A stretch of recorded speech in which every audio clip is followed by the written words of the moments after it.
que nos toca abordar el día de hoy son las estrategias de acción para los proyectos de educación alimentaria y nutricional. Lo primero que nos puede pasar o que nos podemos preguntar frente a las estrategias de acción es qué son o a qué nos referimos cuando dentro de un proyecto encontramos definido como elemento las estrategias de acción. Y en ese sentido, nosotros podemos pensar a las estrategias de acción como la representación de los sitios o los lugares desde donde se va a actuar para la ejecución de nuestro proyecto de intervención en educación alimentaria y nutricional.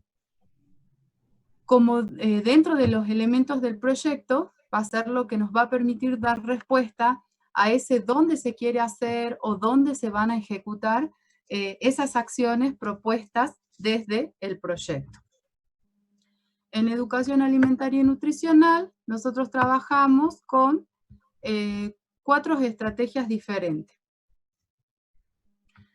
Primero tenemos al sistema formal de educación, como segunda estrategia tenemos al sistema no formal, la tercera son los medios masivos de comunicación y la cuarta la producción de material audiovisual.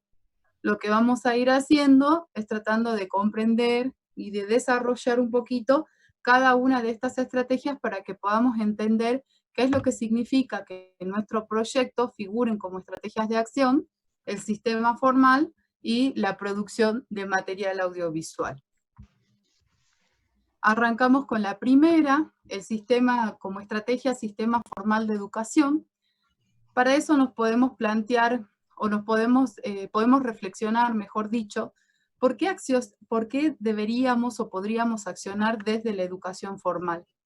Y ahí lo podemos relacionar con algunas de las conceptualizaciones que trabajamos cuando iniciamos el cursado de la asignatura, y lo que tenemos que tener, y cómo lo relacionamos, o lo que tenemos que tener en cuenta, es que estas intervenciones que nosotros planificamos y ejecutamos van a estar dirigidas a la población sana, siempre con el propósito de promover cambios o reforzar los comportamientos alimentarios que resultan beneficiosos, pensando en la promoción de la salud y en la prevención de las distintas maneras o las distintas formas de malnutrición. Y en ese sentido es que encontramos que el servicio educativo o los servicios educativos van a representar a uno de los principales centros desde donde podemos hacer actividades o acciones de promoción de la salud que resulten eficaces. Y a eso le tenemos que sumar que cuando hablamos del sistema formal de educación, vamos a darnos cuenta que tienen un papel clave porque contribuyen a la configuración de las conductas. Por un lado, por el tiempo en que los niños o las personas estamos insertos dentro del sistema educativo, y por otro lado, porque otro aspecto que se trabaja dentro del sistema educativo no son solamente los conocimientos, sino también el desarrollo de habilidades. Entonces, pensar la educación alimentaria y nutricional para la promoción de la salud en el ámbito del sistema educativo va a permitir que el individuo pueda ir desarrollando una actitud positiva hacia la salud y que a partir de eso pueda hacer elecciones de lo que resulta más saludable en el transcurso de su vida. Como estamos hablando del sistema educativo, nosotros tenemos que definir, tenemos que conocer, si estamos diciendo que vamos a accionar desde el sistema formal, es importante poder conocer un poco cómo se organiza, cómo funciona este sistema, para poder encontrar sentido a nuestra intervención específicamente dentro de esa estrategia. Y el sistema educativo argentino lo podemos definir como el conjunto organizado de servicios y acciones educativas que están reguladas efectivamente por el Estado y que van a posibilitar el cumplimiento o que van a contribuir a garantizar el derecho de la educación. El sistema argentino tiene dentro de sus particularidades tiene que se va a organizar por niveles. Dentro de los niveles solamente tenemos 4 niveles, que es la educación inicial, la educación primaria, la educación secundaria y la educación superior.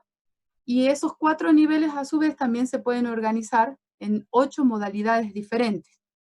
El hecho de que existan 8 modalidades diferentes dentro del sistema educativo argentino es lo que contribuye a la garantía del derecho a la educación. Como podemos ver acá, están mencionadas las modalidades. Tenemos la educación técnico-profesional, la educación artística, la educación especial, la educación permanente de jóvenes y adultos, la educación rural, la educación intercultural bilingüe, la educación en contexto de privación de la libertad y la educación domiciliaria y hospitalaria. Como pueden ver, los nombres de estas diferentes modalidades nos dan una perspectiva de qué es lo que busca, es tratar de promover esa igualdad o de garantizar ese derecho frente a la educación.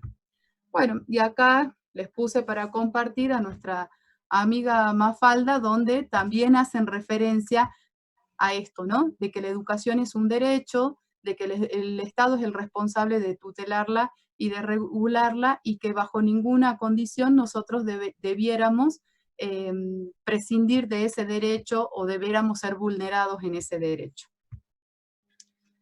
El Estado argentino organiza y regula este sistema a través de la Ley de Educación Superior, de la Ley Nacional de Educación. La Ley Nacional de Educación es 26.206. Esto se lo vamos a agregar después en el aula virtual, como para aquellos que quieran profundizar o que tengan interés en conocer la ley para que la puedan tener disponible, ¿sí? Y tenemos que pensar que la Ley de Educación marca los principios, la mirada que tiene el Estado respecto de lo que es la educación. Y en ese sentido, en esta ley la describe, o más que describir, la reconoce como un bien público, como un derecho personal y social, como una prioridad del Estado y una política también del Estado. Y apunta a que sea integral, permanente y para todos. Vuelve a dejar entrever la posibilidad del derecho a la educación indistintamente de las condiciones habitacionales, de las condiciones de las regiones en las que vivamos, etc. Y cuando hace referencia a que tiene que ser integral, esa integralidad está orientada al desarrollo de todas las dimensiones de la vida de la persona.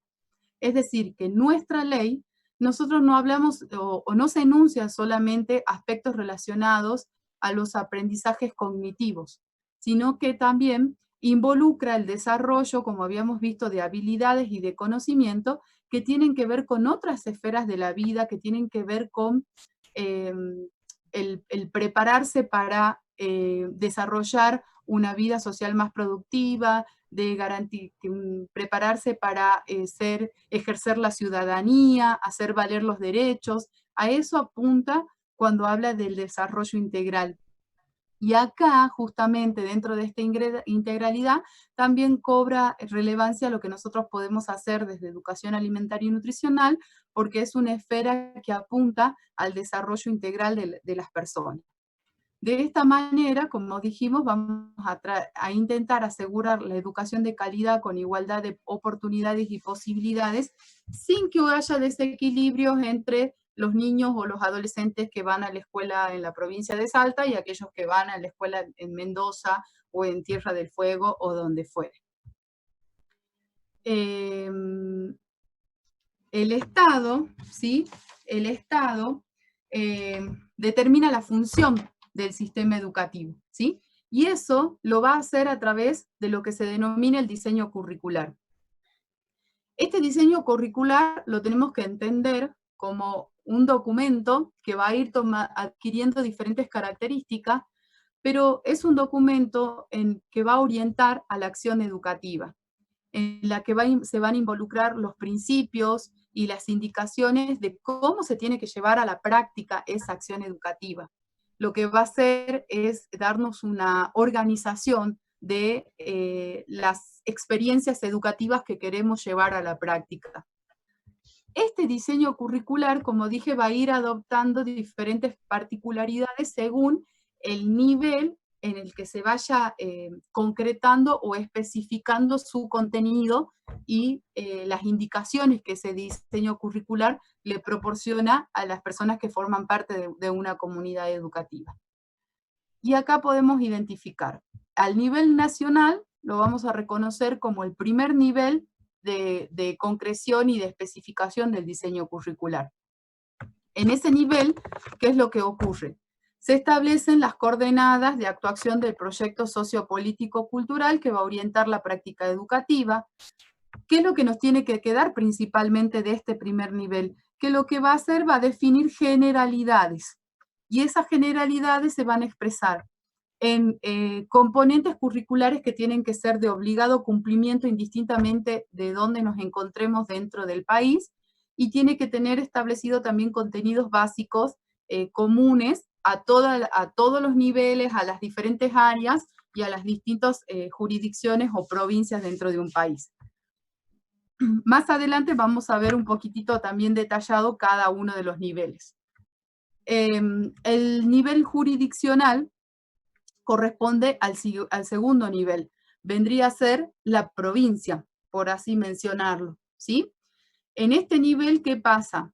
Hay una articulación, siempre va a haber una articulación entre lo que nos plantea Nación, el Estado Nacional, y lo que plantea la autoridad administrativa de las provincias, digamos el Ministerio de Educación de la provincia y el Ministerio de Educación de la Nación.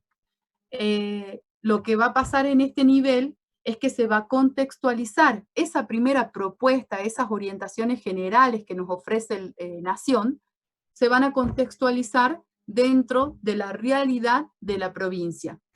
Eso nos permite, sumado a lo que veníamos planteando de lograr la igualdad y la calidad educativa, nos permite también que quede en evidencia cuáles son las diferentes autonomías que tiene la provincia para pensar su proceso educativo, para pensar su práctica educativa desde las características propias de su entorno. El tercer nivel es donde, podríamos decirlo, que es donde se va materializando de una manera más concreta lo que es el diseño curricular.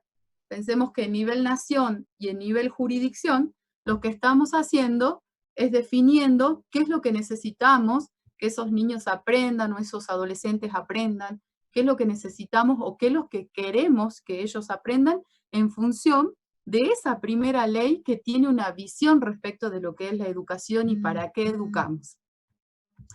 En el nivel institucional, que se corresponde al tercer nivel, interviene, como lo dice el nombre, concretamente la institución educativa o el centro educativo, ¿sí? Se va a organizar el currículum del establecimiento en función de el nivel que se trate, si es nivel inicial, primario, secundario, según la modalidad de educación que contenga ese centro y según las relaciones que se establezcan con su entorno. Y acá tenemos que pensarla a la institución escuela, edificio, por así decirlo, no como que está solito dentro de una determinada zona, sino que tiene un vínculo y una relación con ese entorno en el que está la escuela. Y se va a manifestar o va a manifestar, expresar, mejor dicho, estas orientaciones respecto del currículum con dos instrumentos que ya lo vamos a ver más detalladamente, que es el proyecto educativo institucional y el proyecto curricular institucional. Acá es como que se los estoy presentando, ya los vamos a conocer un poquitito más. ¿Me aguantan un segundo que me está entrando todo el sol por la ventana? Un segundito.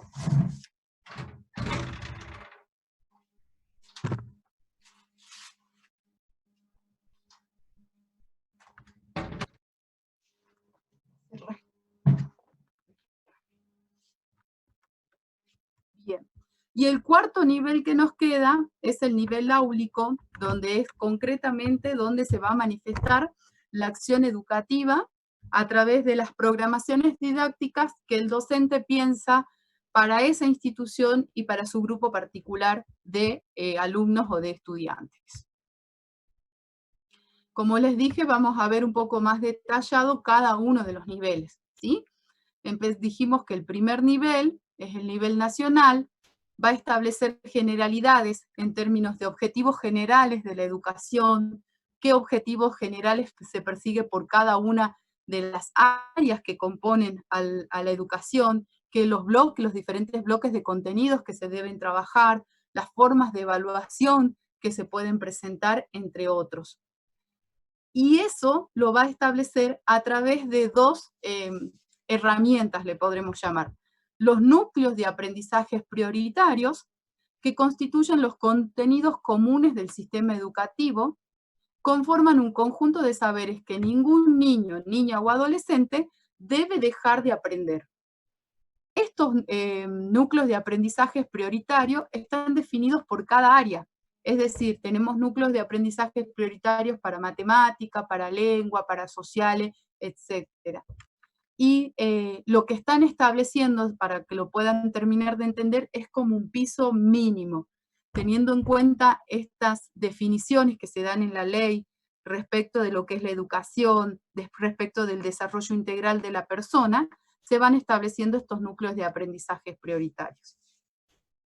Y también hay una construcción que se denomina, se los llama IPA, se los conoce como IPA, pero habla de indicadores prioritarios de aprendizaje. Obviamente están estrechamente vinculados con los NAP. ¿Y qué es lo que van a hacer estos IPA o estos indicadores prioritarios de aprendizaje? Van a ser un instrumento que va a permitir ir evaluando a lo largo de la trayectoria dentro del sistema educativo cómo están los estudiantes en relación a estos aprendizajes que resultan prioritarios para esta ley de educación. Como estos son las definiciones generales. Esas definiciones generales van a ser tomadas por el segundo nivel, que dijimos que era el jurisdiccional, ¿sí? Y que dijimos que a partir de esos lineamientos generales le van a ir haciendo los aportes o las adecuaciones, si se quiere también, en relación al contexto que tiene cada provincia, que tiene cada jurisdicción para llevar adelante la práctica educativa. El segundo nivel siempre se va a expresar a través de un diseño curricular, que es un documento, ¿sí? En el que con el que se intenta garantizar la igualdad y calidad educativa. ¿Y eso por qué es? Porque los diseños curriculares de las provincias pueden tener más contenidos o más elementos para la práctica educativa. Lo que no pueden dejar de estar en cada uno de estos diseños curriculares son los NAP, o sea, los núcleos de aprendizajes prioritarios tienen que estar presentes, más todos los aportes que pueda hacer la jurisdicción en relación al contexto en el que se encuentra esa provincia. En consecuencia, si bien representa una norma, podríamos decir, porque es un documento elaborado por un organismo administrativo superior, no deja de ser una propuesta flexible, no deja de ser algo abierto que cada provincia puede desarrollar y que a su vez cada institución puede tomar y ver cómo lo va a llevar a la práctica de acuerdo al proyecto que tenga esa institución. Y les vuelvo a recalcar esto, siempre nivel nacional tiene que estar en concordancia y en coherencia con el nivel jurisdiccional. El tercer nivel, que dijimos que era concretamente la institución, y que ya le había presentado a dos documentos que se manejan dentro de una institución, lo que sucede con el diseño curricular en cada centro educativo se expresa a través de lo que se conoce como PEI, que es Proyecto Educativo Institucional. Es un instrumento de gestión institucional, es decir, que es un instrumento que define cómo la educación va a llevar adelante la práctica educativa. Incluye la planificación, la implementación y la evaluación de acciones concretas para llevar adelante la tarea educativa, Y lo importante de esto es que es dando participación y promoviendo la cohesión de toda la comunidad educativa. Acá que tenemos que destacar, como les habían dicho, la comunidad educativa no es solamente la escuela y los docentes y los estudiantes, sino son todas las personas involucradas en esa tarea educativa en contexto con el entorno en el que se encuentra esa escuela o ese centro educativo. Va a enunciar los planos fundamentales de acción a través de lo que se va a dar cumplimiento a la misión del establecimiento. Este proyecto educativo institucional tiene 4 componentes básicos a saber. La identidad, que se refiere a las respuestas que pretende dar la institución respecto a de quiénes somos, qué hacemos, por qué lo hacemos y qué buscamos. Es decir, en esa identidad del centro educativo se va a ver la misión que la escuela tiene, la visión, qué entiende por la enseñanza, qué entiende por el aprendizaje, qué valores maneja esa institución en relación al nivel y a la modalidad que tiene, y cómo piensa relacionarse con su entorno o con el entorno en el que se encuentra inserta. Otro componente del PEI es el diagnóstico, es decir, que incluye una parte en donde se habla del análisis que se ha hecho o de la comprensión que se ha hecho del contexto en el que está en la escuela y que les va a permitir tomar e identificar tanto fortalezas como debilidades u oportunidades propias de la institución y de la comunidad en la que está. Incluye también como componente una propuesta pedagógica que concretamente es el conjunto de definiciones sobre cómo se va a llevar adelante el proceso de enseñanza y aprendizaje en esa institución educativa. Y una propuesta de gestión que tiene que ver directamente con la organización, administración de la escuela, que va a permitir llevar adelante esas acciones educativas. El otro gran instrumento dentro de la institución es el proyecto curricular institucional, que si bien se presenta en 2 documentos diferentes, no es que es ajeno o completamente separado de lo que es el PEI. El PCI, que es el Proyecto Curricular Institucional, es un documento que representa parte esencial del proceso educativo.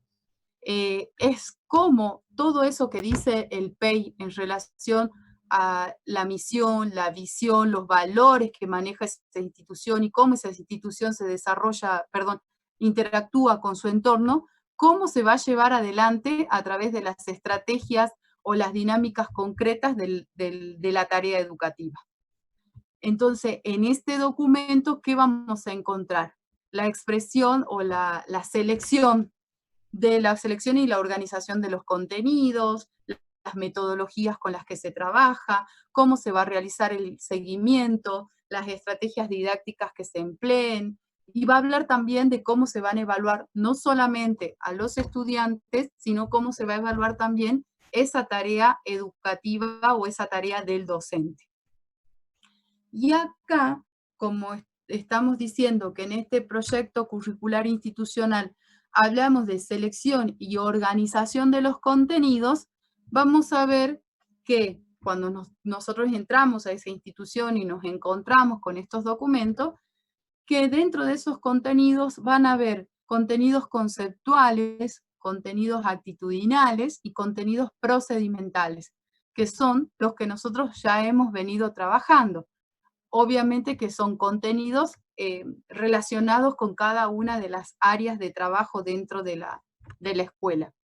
Pero aparecen unos nuevos, digamos, nuevos para nosotros en relación a los 3 que veníamos trabajando, pero son contenidos que están en todos los diseños curriculares. Y son los que se denominan contenidos transversales. Estos contenidos transversales hacen referencia a las enseñanzas que van a estar o que se pueden trabajar a lo largo de todo el currículum. Es decir, pueden ser trabajadas a través de todas las áreas dentro de los diferentes grados o niveles que hay dentro de una institución. Y que tienen la particularidad, dos grandes cosas tienen como particularidades. Por un lado, que estos contenidos transversales son los que apuntan a ese desarrollo integral del que hablaba la ley en un principio. Y por otro lado, es que van a contribuir a la solución o a la resolución de problemas que se pueden sentir como emergentes en la sociedad en general o en esa comunidad en particular. Ejemplos, por ejemplo, valga la redundancia, ejemplos, por ejemplo, de contenidos transversales, podemos encontrar algo que lo deben haber escuchado muchas veces, la educación sexual integral, que es un contenido que se puede trabajar en todos los años y a través de todas las áreas. El cuidado del medio ambiente también es un contenido que se trabaja como transversal. Y dentro de los transversales también se puede trabajar lo que tiene que ver con educación alimentaria y nutricional, porque apuntan a los desarrollos integrales de las personas y de los individuos. Estos contenidos son fundamentales, como decíamos, porque justamente un tema no significa que un tema en particular sea trabajado desde un área, sino que efectivamente puede atravesar todo ese currículo y ser trabajado desde lenguas sociales, naturales, tecnología, educación física, educación artística, ¿sí?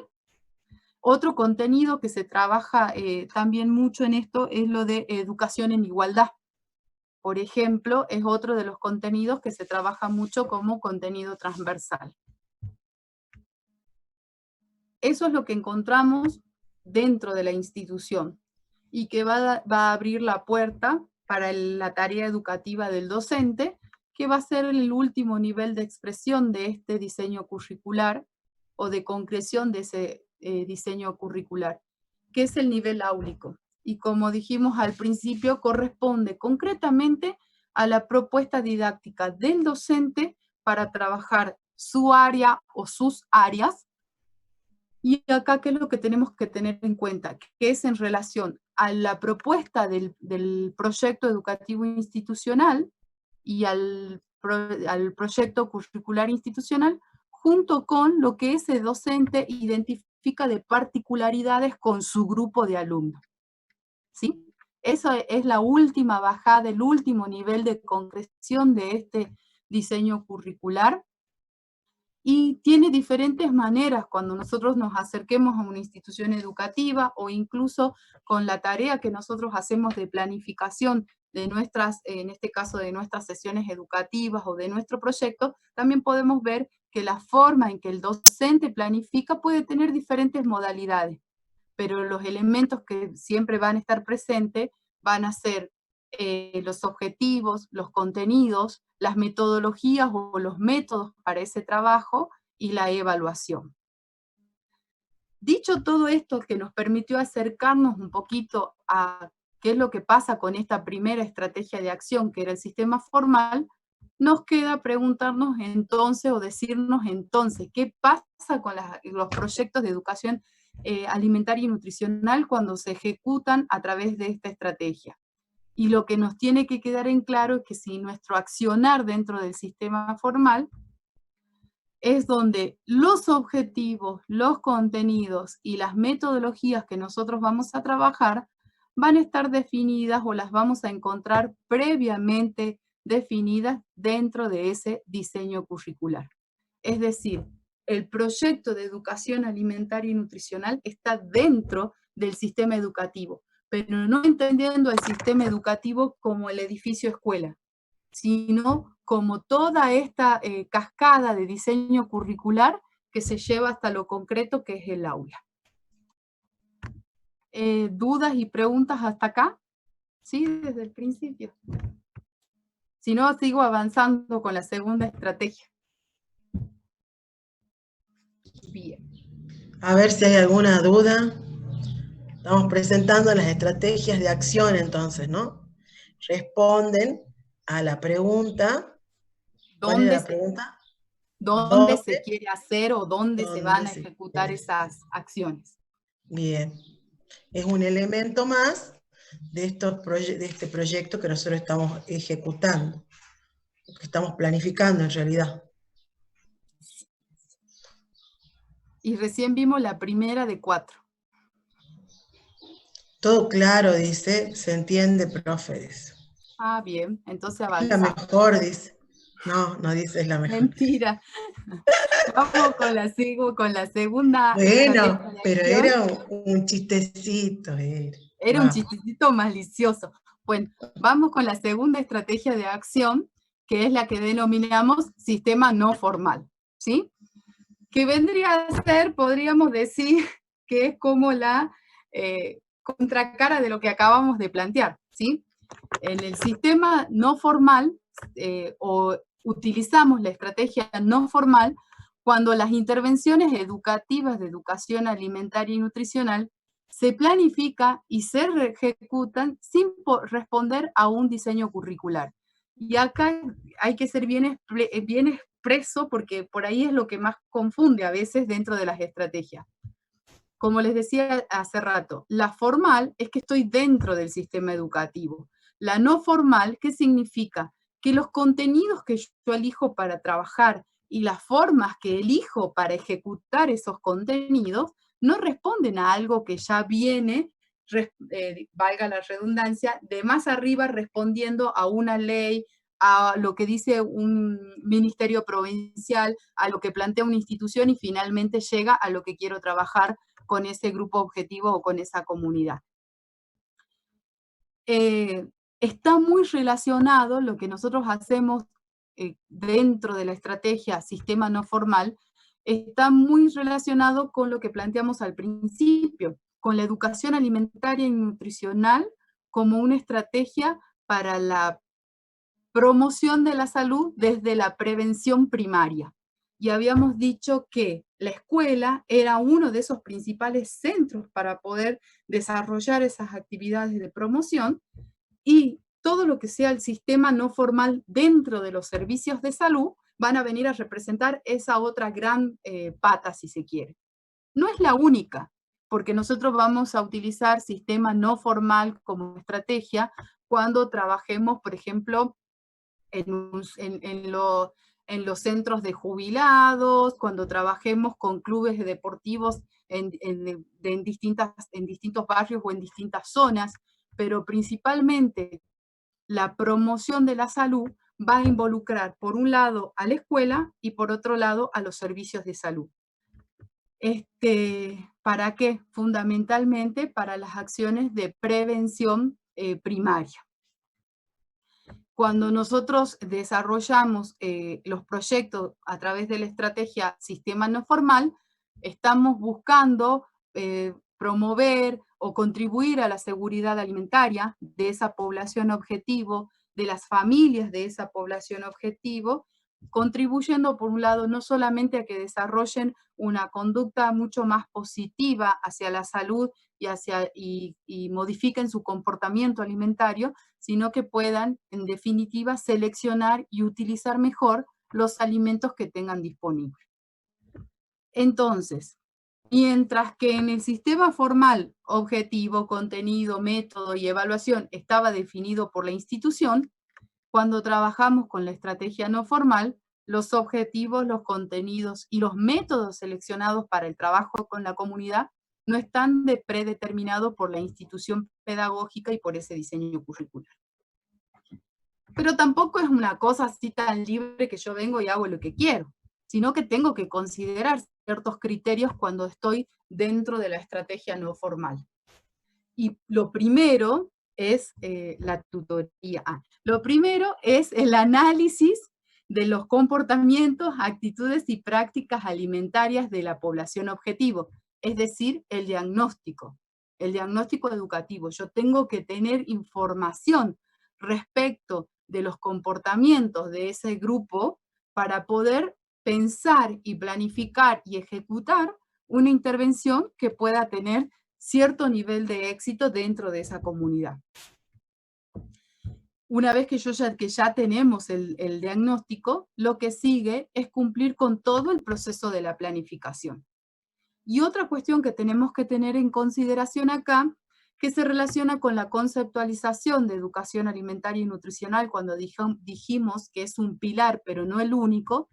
Cuando nosotros hacemos acciones de educación alimentaria y nutricional en los servicios de salud, en general viene a representar un pilar dentro de un programa que involucre otros aspectos de la salud de la población, nuevamente para garantizar el éxito en relación a la modificación no solo de los comportamientos, sino de las condiciones de salud de esa población. ¿Qué criterios tenemos que tener en cuenta cuando pensamos nuestra intervención en el sistema no formal? Las necesidades y políticas nacionales, regionales y locales. Por eso digo, no es que no está definido por el diseño curricular, pero tampoco es que caemos como no me sale parabrisa, me sale, ¿no? ¿Cómo es ese de...? Paracaídas. Eso, paracaídas. Tampoco es que caemos como paracaidista y decimos, vamos a hacer lo que nosotros queremos sin tener en cuenta las condiciones del entorno. La urgencia de los problemas. Estos problemas de comportamiento tienen que estar correctamente identificados dentro del diagnóstico, pero también tenemos que estar atentos a qué es lo que la comunidad está sintiendo como urgente o como prioritario. Tenemos que tener disponibilidad de recursos. Siempre pensemos que cuando hacemos referencia a recursos hablamos de recursos económicos, materiales y de recurso humano. El efecto que queremos lograr sobre nuestra población objetivo. ¿Qué respuesta estamos teniendo de los participantes o de los potenciales participantes? Y si contamos con resultados de experiencias previas, ¿sí? Siempre la base de la intervención en el sistema no formal va a ser la participación comunitaria, que debiera esta comunidad en la que yo quiero trabajar, debiera participar activamente desde las instancias del diagnóstico. ¿Cómo hacemos ese diagnóstico? ¿Qué cuestiones vamos identificando? ¿Qué cosas queremos planificar? ¿En qué fechas las queremos ejecutar o las planificamos las fechas? Y todo eso, contar con la participación comunitaria para que esa comunidad sienta que está involucrado en el proceso en el proyecto de educación alimentaria, pero desde la planificación. No solamente como que llegamos y le decimos, ustedes tienen que aprender esto, sino que se sientan partícipes activos de esas acciones. Y como ya lo habíamos dicho ya, no sé, como en mayo, junio, ya no me acuerdo, nos volvemos a encontrar con nuestras amigas, las GAPA, ¿sí? Que en los que tuvieron tiempo de ver la cartelera antes de que entráramos en cuarentena en la facultad, era ¿hasta cuándo vamos a usar las GAPA? Hasta el infinito y más allá, ¿sí? Son el sustento de nuestras acciones, siempre tenemos que volver a este documento, tanto manual de aplicación como manual metodológico, que nos va a proporcionar esos contenidos que nosotros necesitamos trabajar en nuestras comunidades. Y como dijimos, tanto la escuela, ya me estoy adelantando, perdón. ¿Qué factores van a intervenir en que ese proyecto de educación alimentaria y nutricional sea efectivo en esa comunidad? Y tenemos algunas cuestiones interesantes, ¿sí? El apoyo del nivel de decisión, es decir, contar con apoyo si estoy en un municipio, contar con el apoyo de quien fuera el intendente, quien fuera concejales. Más apoyo me garantiza más recursos, más nivel de participación, más interés en lo que estamos tratando de ejecutar de planificar y ejecutar. Contar con una institucionalidad de base. ¿Qué significa esto? Que una intervención puede resultar mucho más exitosa cuando está acompañada, el desarrollo está acompañado desde una institución que resulta conocido, como puede ser la universidad, como puede ser una ONG, tratar de buscar a alguien que respalde nuestras acciones. Obviamente contar con financiamiento, es decir, con dinero. El financiamiento que puede venir de un organismo externo, que puede venir, quizás estoy actuando a nivel municipal, pero tengo financiamiento provincial.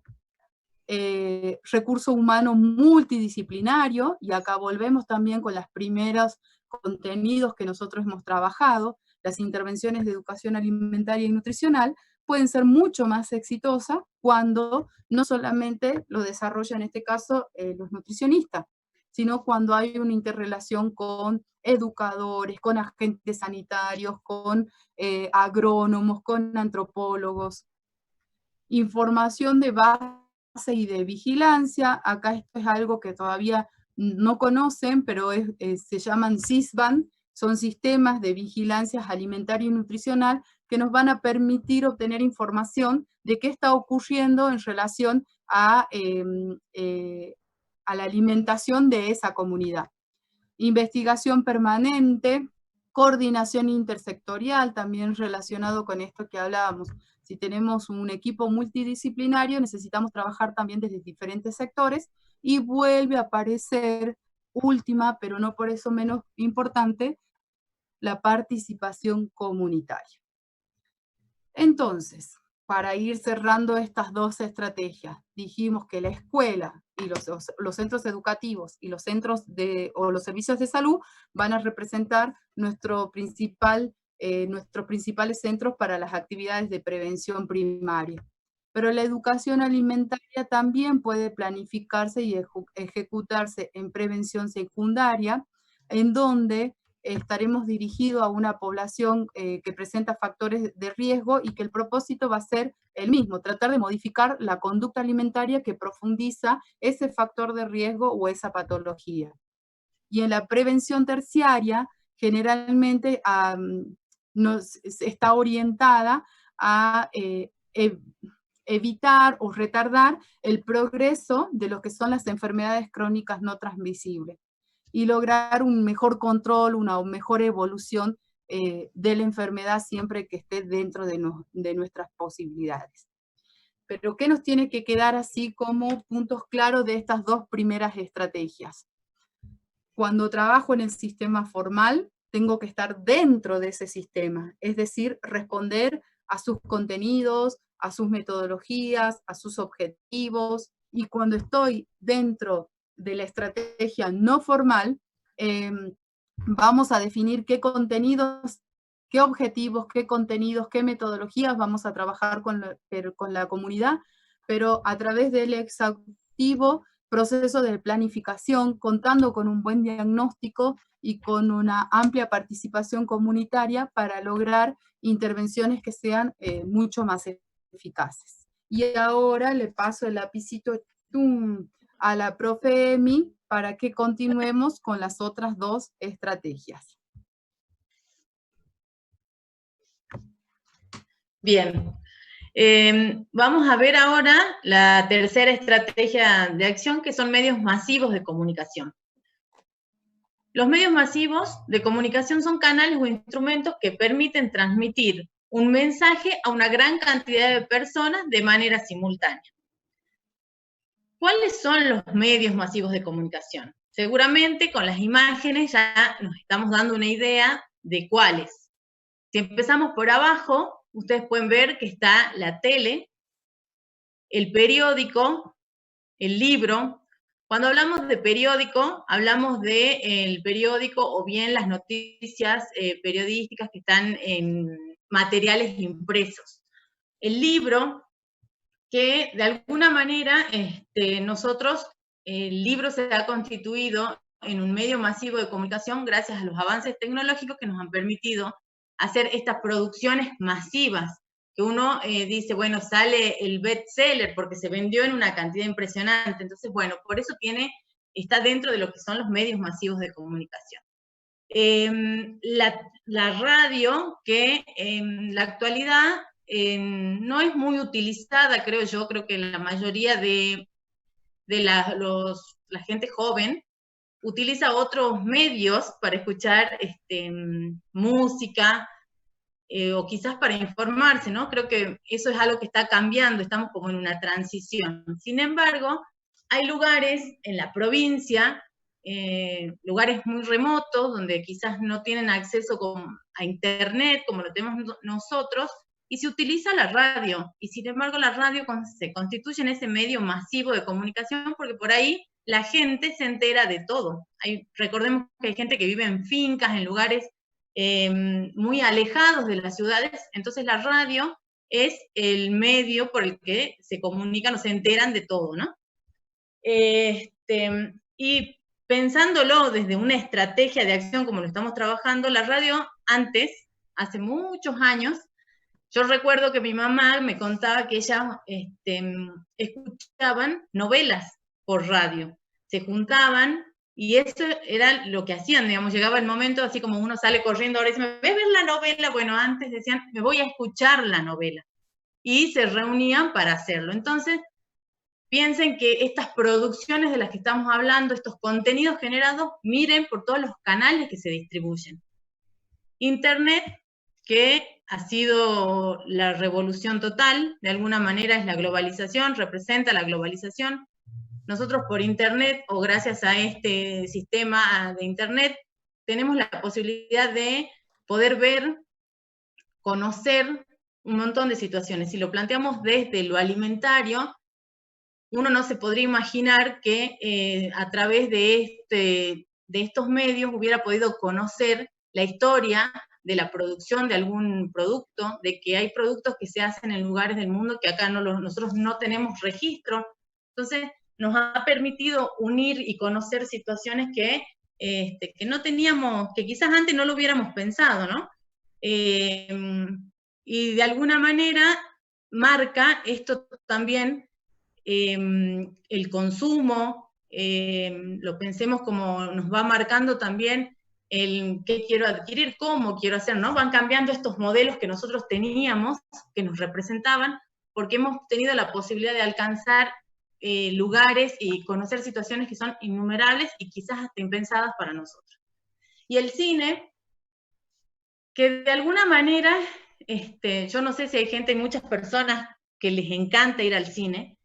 Ahí la profe Laura levanta el lapicito, pero bueno, de alguna forma es un medio masivo porque recuerden, para nosotros hoy, ¿qué se dice? Se estrena tal cosa y todos quieren ir ese día, el primer día. Bueno, no solo es lo que nos está transmitiendo el cine. En el cine, a través de la pantalla, nosotros también vamos viendo otras cosas. Hay propagandas, hay publicidades que se van colando o que han sido, de alguna manera, el sponsor, por decirlo así, para esa película, ¿no? Entonces, todo esto se constituye en estos medios masivos de comunicación. Para nosotros, situados en la materia de educación alimentaria y nutricional, se constituyen en ese canal que va a llevar todo el material que queremos, ¿no es cierto? Es todo ese contenido que le queremos transmitir a otras personas. ¿Qué características tienen? Lo primero, la masividad del mensaje. O sea, es para todos. Hay un único emisor, es unidireccional. En realidad nosotros decimos es un único emisor porque puede ser una persona, puede ser una empresa, la que emite, la que trabaja el contenido que va a alargar a través de estos canales. Los receptores masivos, por supuesto, audiencia, público, ¿sí? Está dirigido a muchas personas.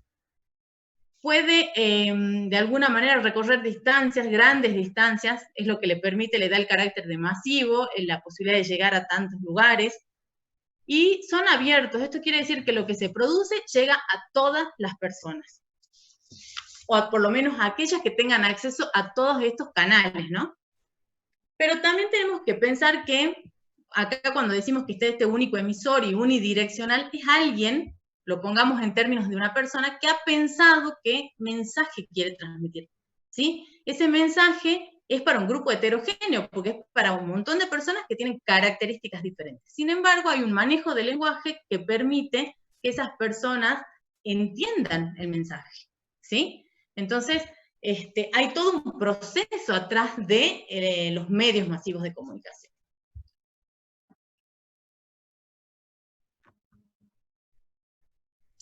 Bien, ¿cuáles son las funciones que tienen los medios masivos de comunicación? Acá tenemos informar, que si recuerdan cuáles son estos medios, ¿no? El periódico, lo que hace de alguna manera es informarnos. Este flujo de información se produce de manera simultánea o con breves lapsos de retraso en relación al acontecimiento.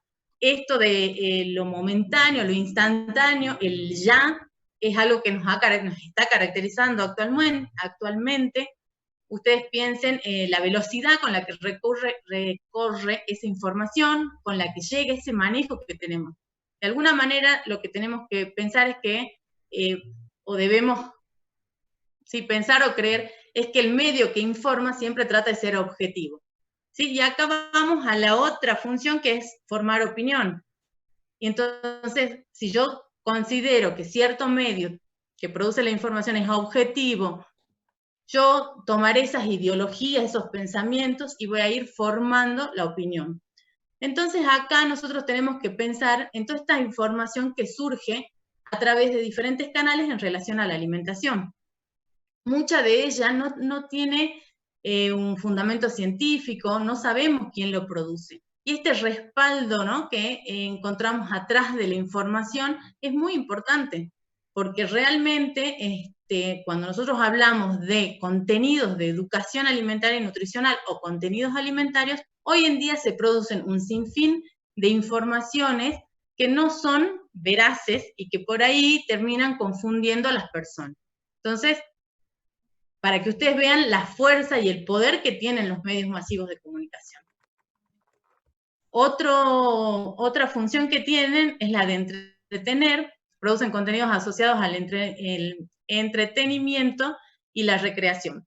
De alguna manera esta característica se la otorgan principalmente a la televisión, a los productos que se elaboran para la televisión, porque apuntan de alguna manera a ocupar esos tiempos que la persona destina para la recreación, para el ocio, lo hace a través de diferentes programas de televisión. Sin embargo, acá otra función que tienen los medios masivos de comunicación es la de educar. Y si ustedes lo piensan y hacen memoria, hay muchos programas hoy en día que tienen esta función, la de educar. Creo que de alguna manera la tecnología ha permitido que este proceso de enseñanza y de enseñanza-aprendizaje sea mucho más ameno a través de lo que es el uso de las tecnologías. Cuando hablamos de educar, estamos hablando de este contenido de carácter educativo, la masificación de la cultura, el conocimiento, modelan y transforman conductas. Otras funciones que también tienen son la propaganda y la publicidad. Y acá también es el impacto, el fuerte impacto que tienen los medios masivos de comunicación a través de estas dos propuestas. Porque si ustedes ven, la propaganda lo que hace es prevenir ciertas conductas o situaciones, además de buscar adeptos. Y ahí tienen algunos ejemplos que hemos puesto para hacer referencia a lo que es la propaganda. Y la publicidad, que busca vender un producto o servicio. En ambas situaciones hay toda una intencionalidad detrás. Si hablamos de la publicidad, la intención es vender, ¿sí? Es que uno consuma los productos, un servicio. Y en la propaganda, seguramente, si bien hay una intención de prevenir, también habrá alguna empresa que tenga alguna intención detrás de esto, ¿no? Yo le contaba a la profesora Laura de una canción que ella se rió de mí, porque seguramente es vieja la canción, que yo le decía de Machito Ponce que sale en relación a los preservativos. Hay un tema, pero bueno, la profe Laura dice que no lo conoce, ya me sentí muy vieja, así que dije, ni voy a hacer referencia. Pero bueno, hasta hay canciones, digo, ¿no? Esto cómo se va transmitiendo esa información. Bien. Entonces, cuando yo les decía de la educación, que los medios masivos de comunicación tienen como función educar, me parece que es importante que podamos hacer hincapié en lo que es la alfabetización en comunicación y salud. Este es un concepto que ha surgido esperen que me olvide el año, en 1974, allá lejos, surge a partir del Health Literacy, que no sé si está bien traducido o no.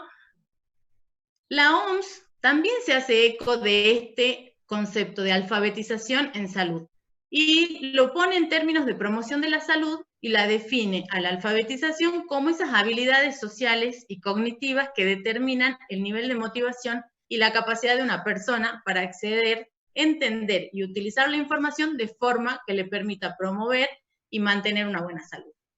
Pero a ver, este concepto, esto que dice la OMS, ¿a qué apuntan? Y acá lo que se buscaba era que la educación para la salud en las escuelas permitiera a los estudiantes adquirir conocimientos sobre salud, al igual que lo hacían en las materias tradicionales, como puede ser matemática, historia, geografía. Entonces, si ustedes ven acá, nosotros ya empezamos a ver cómo se van de alguna manera complementando, ¿no? Porque acá están hablando de la educación en la escuela, de que querían que sea como una materia. Entonces, de alguna manera nosotros a esta estrategia la vamos a trabajar, vamos a entender de qué se trata, cómo se produce, los materiales para medios masivos de comunicación, pero miren cómo para lograr ese impacto buscamos otra estrategia, el sistema formal. Entonces, de alguna manera lo que nosotros queremos, lo que me parece que es importante que podamos rescatar de esto, es que cuando nosotros pensamos en esta alfabetización, vamos a pensar a quién quiero alfabetizar yo. ¿Dónde? ¿A quién le voy a llevar este mensaje? ¿A qué persona? Y nosotros en este proyecto que estamos trabajando este año, nos interesa alfabetizar de alguna manera a los escolares, a los docentes. Es para ellos, para los que vamos a producir todo lo que surge en el proyecto, ¿no?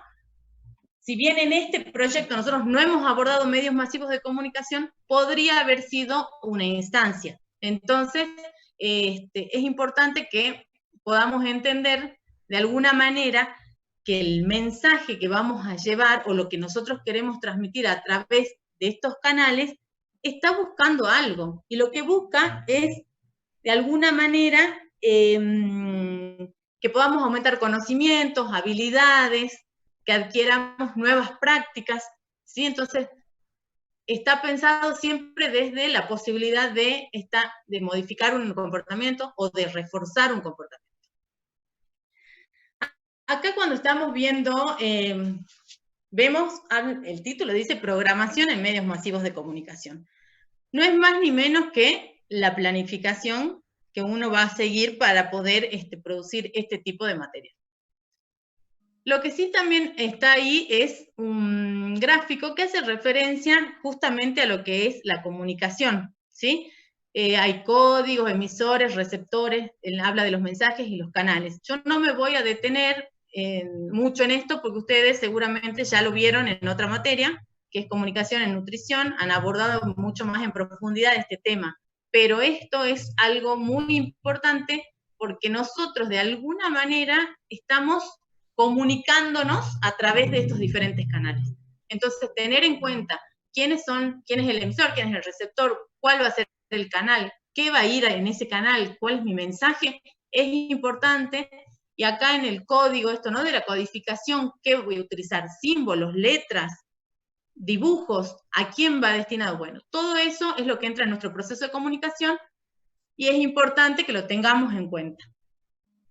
Y bueno, como les decía recién, la planificación, ¿nosotros qué vamos a hacer? Para planificar en medios masivos de comunicación, vamos a tener en cuenta el propósito, objetivo, vamos a seleccionar un contenido, vamos a seleccionar un tipo de material, y el contenido, o sea, el mensaje que va a ir dentro de ese material, y vamos a hacer una evaluación, ¿sí?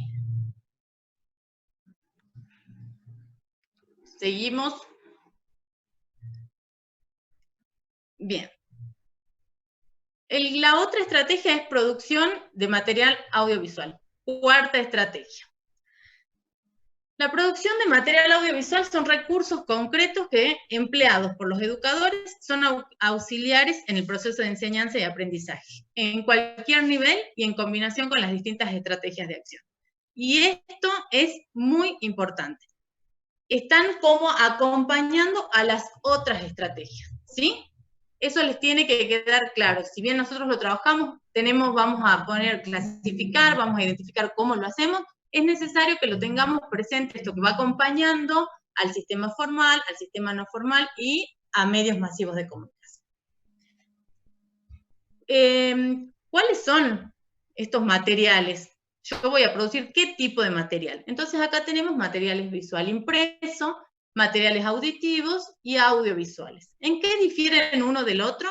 En el tipo de sentido que vamos a utilizar, la vista, los oídos, ¿sí? Eso es lo que los difiere a unos del otro. Y tenemos como ejemplo en materiales visuales láminas, rotafolios, carteleras, murales. En los auditivos tenemos cuñas radiales, programas radiales, spot en MP3. Cuando hablamos de audiovisuales, estamos hablando de películas, cortos, programas educativos, spots televisivos, videos. ¿Sí? Bien. Sigamos. Bien. Entonces, ¿por qué producir materiales audiovisuales en un proyecto ENEAN? Primero que nada, yo a través de esta producción, yo lo que voy a poder hacer es desarrollar ideas, modificar creencias, actitudes, crear nuevos hábitos, ¿sí? Esa es la importancia que tiene. Este es mi medio para poder llevar ese contenido a otras personas. Los materiales por sí solos no tienen mayor valor, o sea, no es que no tengan ningún valor, sino que el valor que ellos tienen dentro de nuestra materia radica en que son un instrumento que va a facilitar el proceso educativo. Entonces nosotros tenemos que pensar que los materiales que vamos a producir tienen ciertas características, porque tampoco es que producimos material por producir, digo, bueno, yo quiero hacer una lámina y hago una lámina. No quiero decir que no lo pueda hacer, digo, en este caso nosotros dentro de nuestro proyecto, ¿qué características tienen estos materiales? O sea, ya dijimos, es un material educativo, tiene una finalidad educativa. Es parte de un programa educativo. Se desprende de objetivos formulados, de intenciones educativas. Hay todo un trabajo previo para que yo llegue a esta instancia y diga, lo que yo necesito producir es lámina, lo que necesito producir es un juego. Deben responder a objetivos de aprendizaje. Si ustedes ven, pueden observar las fotos. En las 4 fotos que están son juegos. Y de alguna manera, estos juegos tienen una intención educativa, están diseñados para que las personas que participen puedan aprender algo, ¿sí? Hay todo un trabajo del contenido, de esa información que tiene que estar dentro de cada juego. Como pueden ver, hay diferentes formas, ¿sí? Ahí tenemos una ruleta, el payasito que es para invocar, entonces el que está acá abajo con marroncito y verde es como un memo test. Entonces, de alguna manera, están viendo que hay diferentes formas, diseños, colores, y esas son cosas que se van a empezar a trabajar.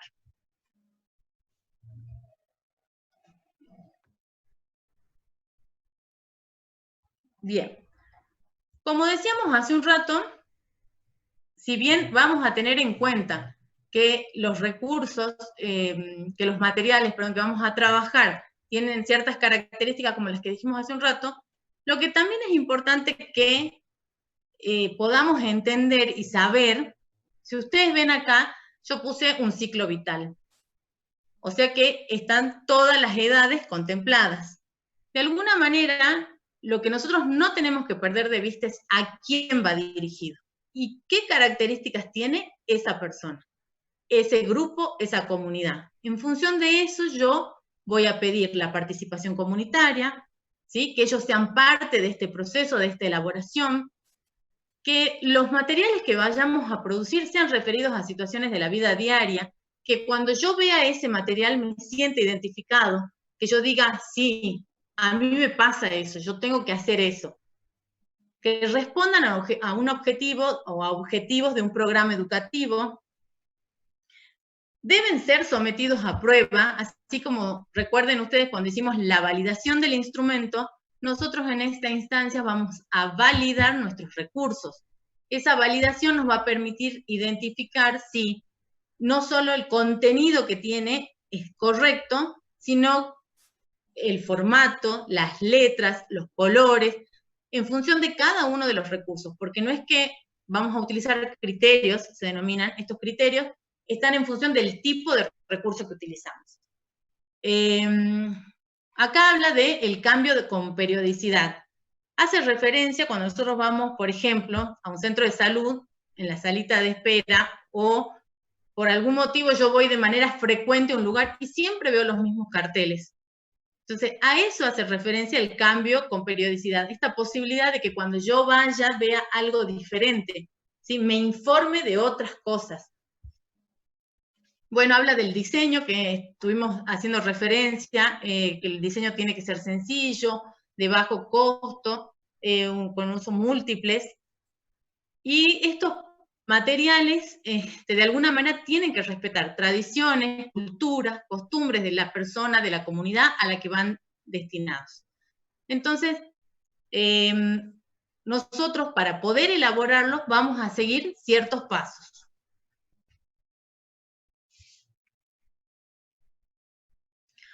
Etapas, así como vimos para medios masivos de comunicación, nosotros acá para el diseño de materiales también tenemos una planificación. ¿Sí? Vamos a tener un diagnóstico, vamos a tener una selección del tipo de material y diseño de los mensajes, el diseño del material didáctico, el diseño de los métodos de pretest, realización del pretest, que sería la validación, y el análisis e interpretación de los resultados obtenidos, conclusiones y evaluación. De alguna manera, no se alarmen, esto lo vamos a trabajar más en detenimiento. Tienen que saber que estos son los pasos que vamos a seguir para poder elaborar y producir nuestros materiales. Cuando nosotros hablamos del tipo de material, esta es una instancia en la que cada uno de ustedes va a buscar información sobre el tipo de material que van a utilizar y vamos a empezar a buscar estas características que tiene, cómo se elabora, ¿sí? Por ejemplo, si se eligiera hacer un spot radial, ustedes tienen que trabajar en una cuña, que en el papel lo que se hace es ir registrando cómo va a ser la secuencia de ese, ya sea programa, de ese spot radial. Entonces vamos a ir diseñando estos materiales. Como les decía hace un rato, cuando habla del diseño de los métodos de pretest, estamos hablando de criterios. Criterios que se van a establecer en función del tipo de material que voy a elegir. ¿Se acuerdan que vimos que son material visual, audiovisual? Bueno, en función de esa clasificación empezaremos a buscar criterios que nos permitan evaluar nuestro material. Vamos a validarlo, como dijimos hace un rato, efectivamente los vamos a someter a estas pruebas para que puedan ser evaluados y que realmente lo que diseñemos permita llevar ese mensaje, ¿no? El mensaje o esa información que estamos queriendo transmitir. De alguna manera, si yo estoy produciendo un recurso y estoy dando un mensaje, por ejemplo, no sé, en relación a actividad física, y quiero que la persona que lo lea salga como motivada, eso se produce en la persona que lo está viendo, es eso lo que buscamos, es eso lo que vamos a evaluar. Y bueno, finalmente, análisis e interpretación de los resultados e instancias que nos van a permitir volver y decir, de lo que surge de la validación, yo veré si modifico mi recurso, no lo modifico, para finalmente tener un material adecuado a la población a la que está destinado. Y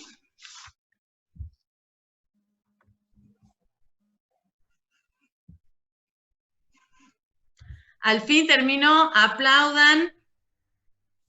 No, esperen, no terminó. Al fin terminó ahora le vamos a mostrar, ¿se acuerdan del flujograma que le presentó la profe Nati la semana pasada? Para que vean cómo estas 4 estrategias vuelven a estar incluidas dentro de ese flujograma. Y le paso el mando a la profe Emi, porque yo... Ahí voy. Bien. Bueno. ¿Ahí se ve el flujograma? Va queriendo. Aún no. Ahora sí, Emi. Ay, gracias. Bien. Bueno, como les decía la profe Laura, ¿por qué volvemos al flujograma? Porque cuando lo presentamos, seguramente habían muchas cosas que habían quedado como que no terminábamos de entenderlas. Nosotros ya hemos trabajado ¿no? En el elemento hemos consignado en nuestro proyecto que iba a ser en el sistema formal, que va a ser con producción de material. Entonces, de alguna manera queríamos volver para que ustedes vean cómo hemos ido integrando todos los contenidos trabajados en la materia y que están reflejados, ¿no?, en este flujograma. Acá quedan claramente expresadas las 4 estrategias de acción. Si pueden ver acá abajo, recuerden la profe Nati hizo referencia que hablábamos de apoyo. Entonces, cómo esta estrategia siempre va a estar entre o acompañando a la educación formal, no formal o medios masivos de comunicación. Si volvemos a lo que dicen estas líneas, ¿no?, como que en realidad acá dicen actividades, pero hemos dicho que son líneas de acción. Si volvemos a leer, cuando hablamos de educación formal, habla de integrar contenidos de EAN a los currículos, seleccionar métodos educativos, capacitar a los maestros, extender actividades a la comunidad escolar. Si yo hablo del sistema no formal, habla de definir responsabilidades de EAN en las instituciones, seleccionar actividades y métodos, capacitar a las personas, promover la organización de la comunidad, desarrollar proyectos en y con las comunidades. En los medios masivos, transmisión abierta de radio y televisión, el trabajo con grupos focales, la transmisión de doble vía, escuelas radiofónicas, cines, impresos, otros. Y en la producción de los materiales audiovisuales hablamos de definir necesidades de materiales audiovisuales, el tipo y la cantidad, el diseño y la producción de los materiales. Entonces, acá se ven expresadas claramente estas estrategias de acción, ¿sí? Entonces, ¿cómo vamos a hacer para poder realmente llevar adelante este proyecto? Está claramente definido acá y ustedes hoy han tenido la posibilidad de ver y desarrollar cada una de ellas como para que quede más claro. Entonces, no solo consignarlas, ¿no?, en el papel como elemento dentro de nuestro proyecto, sino que entender el porqué de la selección de la estrategia. No sé si Laura querés agregar algo. No, muy claro, ¿sí? Fundamentalmente eso, que puedan entender que ese elemento dentro del proyecto que ya está definido, a qué nos hacemos referencia y qué características propias tiene. Bien. Muy bien. Está abierto el debate para las dudas, las preguntas. Todas las preguntas que tuvieran, las vamos a, si quieren, las escriben, si quieren, se desactivan el micrófono y vamos hablando, principalmente, o sea, para los que ya vienen, ya conocían el tema de otros años, seguramente preguntarán, ¿y el compilado? ¿Y el compilado? Bueno, hemos tratado de, ese compilado sentimos que, de sistema formal, sentimos que tiene como una información medio confusa, entonces intentamos que así como fue la teoría de elementos, que ustedes se lleven por este tema, por la teoría propia, en este caso también va a ser lo mismo. Se va a subir esta teoría para que ustedes cuenten con este material. A mí me gustaría aportar una cosita y te pido, Laura, si podés poner la diapositiva, la última, antes de que por fin terminamos. Antes de Calamardo. Ah, Calamardo, sí. La planificación de recursos. Ahí. Bien, algo para dejar en claro, ¿sí? Cuando dicen las etapas, no es que vamos a hacer un diagnóstico nuevo, No. ¿sí? Sino que partimos del mismo diagnóstico que ya tenemos para esto. Acuérdense que cuando explicamos justamente que los profes volvieron de nuevo al flujograma, partimos todos de un mismo diagnóstico. Para cualquier estrategia partimos del mismo diagnóstico. Y acá en este nos estaría faltando un elemento. Recién viéndolo, nos estaría faltando objetivos, ¿no? Fíjense que si nosotros vamos, ¿se acuerdan cuando vimos el flujograma? Hay como ciertas, ¿cómo sería esto? Ciertos elementos que se deben estar presentes en todas las estrategias de acción, y justamente el objetivo es uno. Acá lo que tenemos es como un objetivo comunicacional más que un objetivo educativo, ¿sí? Eso sería ahí para aportarle a esta diapositiva, por eso como lo estamos grabando, es que aprovecho y lo digo ahí. Y sí, en relación a la pregunta de Julieta, también en este momento, si bien esto es un material quizás desactualizado hoy por hoy, si bien la radio sigue siendo un medio importante, como lo explicaba la profe Emi, también Internet, las redes sociales se han transformado en un medio masivo hoy. Así que es también para estudiarlo, para ponerlo, para interpretarlo y para actualizarlo. También lo es, respondiendo a Julieta. Quería hacer esa aclaración nada más. Y bueno, eso. No sé si hay otro aporte, alguna pregunta. Yo, Nati, si me permitís, en relación Sí. a lo que preguntaba de Internet, Sí. si bien uno en las clasificaciones que busca encuentra que Internet como tal, cuando uno va a ver qué es, habla de redes, ¿no? Estamos hablando de esta interconexión entre todo, es como justamente cuando referimos a la globalización, a que la posibilidad de acceder a todo. Pero nosotros cuando pensamos en la teoría también lo analizamos y no decidimos incluirlos porque considerábamos que quizás también habría que interiorizarnos en el cómo. Cuando fue la oportunidad de trabajar con el concurso, cuando planteamos esto de que debiera hacer infografías y todo lo demás, uno empieza a buscar información y hablan, o sea, la producción de contenido para las diferentes redes es, valga la redundancia, es diferente. Entonces, poder quizás ahondar y profundizar, porque es en función de lo que yo quiero hacer a través de las redes sociales. Entonces, por eso lo dejé como a Internet, sin ahondar en las redes sociales. Creo que de alguna manera ya habíamos dicho que las redes nos sirven, Instagram, Facebook, son como el medio que nos permite, ¿no?, transmitir los contenidos, pero sí me parece que podríamos, importante poder sumarlo cuando podamos hacer nosotras nuestro compilado. Pero efectivamente, cuando ustedes deciden utilizar las diferentes redes sociales, van a tener que buscar esas características que tiene cada una y qué es lo que quieren hacer con ella, con este contenido. Por ejemplo, promocionar alimentación saludable, bueno, ahí tienen características, porque por ejemplo, Instagram les da la posibilidad de lo que yo quiero hacer y entonces nos va diciendo los pasos de cómo hacer, para tener los más likes, más veces compartidos y todas estas situaciones que hoy en día se manejan un montón. Que a lo mejor los chicos sí tienen conocimiento, yo no lo sé, yo no lo sabía, para mí fue como toda una novedad. Así que por eso digo que las redes en sí mismas tienen toda una forma de trabajo que habría que ver, ¿no?, cómo lo podemos hacer para llevarlo también. De alguna manera nosotros estamos trabajando ya con redes.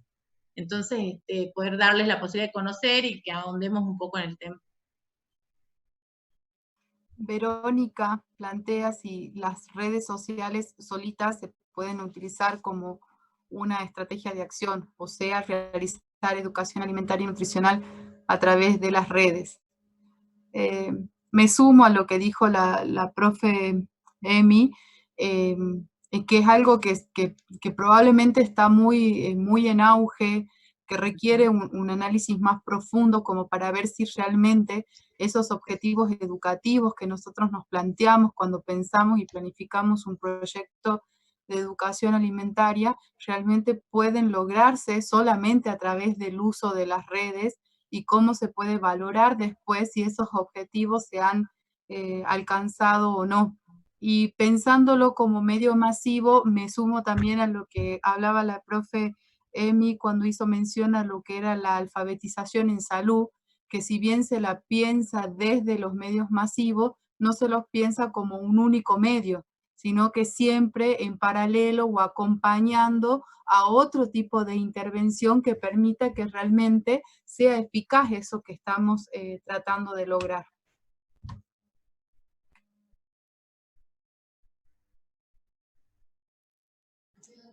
Muy bien, bien, bien. Quedó más claro. Y obviamente, como dicen las profes, es para debatir, para ver, analizar y profundizar, para ver cómo se va a ubicar eso, ¿no? Cómo se los va a ubicar a estas nuevas formas de difundir información que son las redes sociales. Así que bueno. Hay coloquio, pregunta. Y esta semana seguimos con el mismo tema de programación. ¿Ya hemos hecho evaluación de programación? No. Esta semana Ah, estamos con el práctico, en donde deben completar los elementos del proyecto para el educador. ajá, Pero le podemos hacer evaluación de programación de programación. Sí, o de puede estrategia. ser. Puede ser de eso. ¿Por qué no? Dicen que no. Lo que puso Alicia se supone que es como la lloración, porque veo como ojitos, boquita así con... Sí. ¿Ven cómo puedo decodificar sus mensajes? Lo mandó en secreto y vos se lo descifraste. La lloración. Bueno, algunas novedades para unos pocos quizás.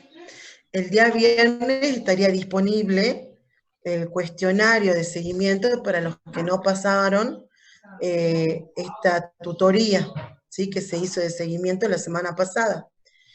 Así que va a ser un cuestionario que va a estar habilitado, calculamos que todo el día, pero ya vamos a poner todas las novedades en el aula virtual y cada uno lo irá respondiendo en el momento que pueda, pero con una posibilidad nada más, ¿no? De respuesta, ¿sí? Eso ya lo vamos a definir con las profes bien, pero se había hablado algo así en un principio. Lo que sí tenemos definido es la fecha para este viernes, ¿sí? Vamos a detener ahí la grabación. Bien. No sé si otro aviso clasificado. Perdón. Yo quisiera agregar, Nati, a lo que vos decís, los alumnas que no estuvieron presentes en las tutorías, que también tendrían que sumarse el viernes, y particularmente me pasó con una alumna que entró y no tuvo la posibilidad, digamos, de participar. En esas situaciones yo también le pedí que que sea para el viernes, digamos, que haga el cuestionario, porque no tuvimos instancia, digamos, de diálogo, así que bueno, eso quería nada más sumar. Bien. Profe, disculpe, Sí. ¿se me escucha? Quería preguntarle por una compañera que está enferma, si ella debería presentar certificado o tiene que realizar el cuestionario este. Ella estuvo enferma también para la tutoría, digamos, y sigue mal. Ay, no. Es algo que sirve de seguimiento para ustedes. No sé cuál será su enfermedad en este momento y qué posibilidades tiene de poder hacerlo para, más que nada, ver cómo está ella frente a los temas que estamos trabajando. Si lo puede hacer, que lo haga. Si no lo puede hacer, bueno, que hable con la profesora a cargo de la comisión. Y que Bueno, la muchas profesora gracias. va a definir seguramente, ¿sí? La profesora es la profe Nati. No, no soy. Vuelven a preguntar si va a haber evaluación inicial de programación. Sí, va a haber de programación.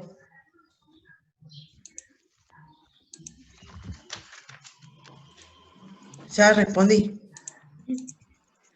Dedocráticamente, ¿cómo sería?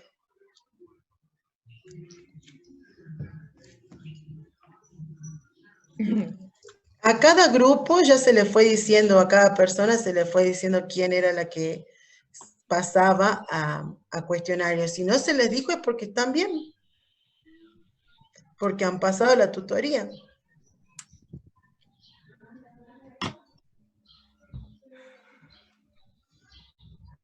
Otra consulta.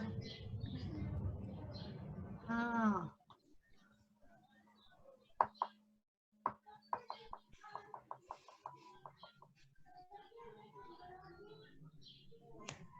¿No hay consultas de la teoría, nada?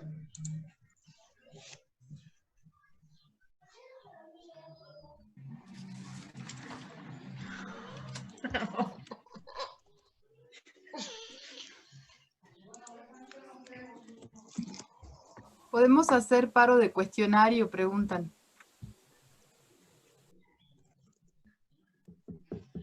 Ay, medio difíciles. Pero es por el bien de ustedes. Ah, ¿Qué significaría ese código, profesor Emilce? no sé, me están secando el cerebro con tantos símbolos. Al No, otro sí lo entendí. Alicia, por favor, pásanos en limpio lo que nos es está como que pasando. está así con los ojos cerrados, así como llorando. Ah, mira. Son caritas. Se ve que están en onda ustedes. Muy bien. Los bracitos arriba, dice. Mira vos.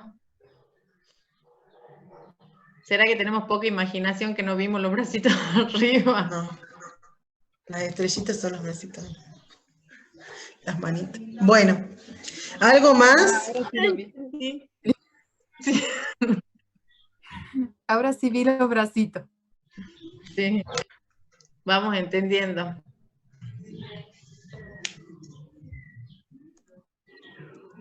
¿Alguna otra duda?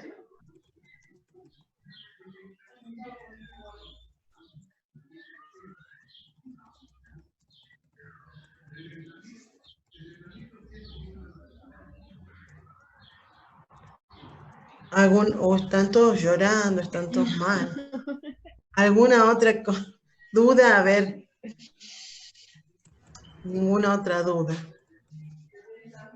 El tema está entendido, entonces, igual será volverlo a escuchar, volverlo a ver, volverlo a pasar y ahí poder sacar las dudas que tengan. Estamos disponibles, ya saben, por cualquier cosa.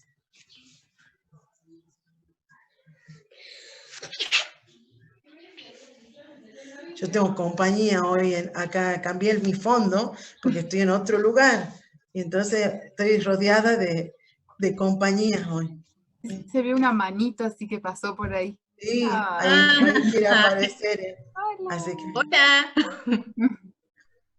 ellas son mis compañeras y mis alumnas. Hola. Hola.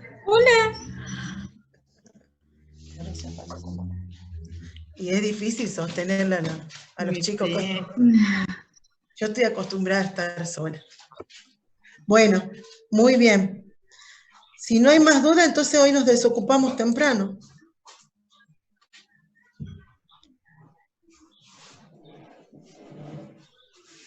Nos vamos despidiendo.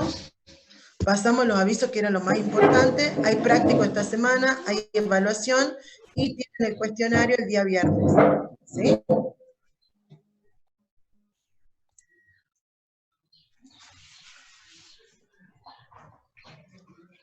Entonces, listo, y nos vemos el martes que viene, chicos.